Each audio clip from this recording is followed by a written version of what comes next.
Et oui, c'est toujours Elisa de Roche, la grande aviatrice.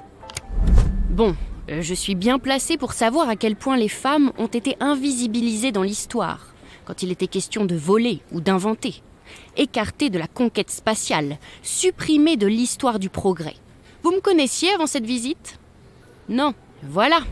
Eh bien, c'est ce que raconte Sylvie Fleury avec First Spaceship on Venus. L'artiste suisse qui a l'habitude de s'emparer des objets de consommation, de luxe ou de mode pour les détourner, s'attaque cette fois à la sacro-sainte fusée.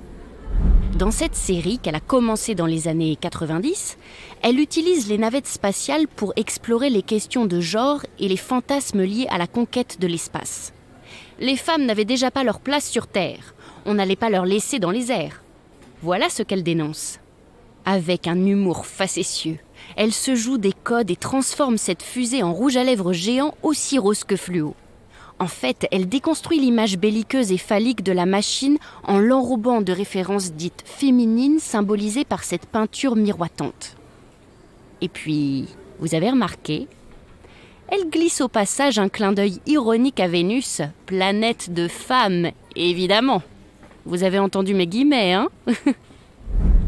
Ah, et l'artiste Sylvie Fleury s'inspire aussi d'un film est-allemand sorti en 1960, L'Étoile du silence. À travers une expédition imaginaire vers la planète Vénus, encore elle, le film dénonce les dangers des excès du progrès technologique lorsqu'il est perverti, comme souvent, par les hommes. Mais heureusement, des femmes, il y en a eu dans l'histoire de la conquête spatiale. Alors, je vous propose d'avoir une pensée, entre autres, pour Valentina Tereshkova, première femme à avoir été seule dans l'espace en 1963. À Krista Macauliffe, première femme civile à partir pour la Station spatiale internationale en 1986. Ou Christina Koch, première femme à rester 11 mois en orbite en 2019.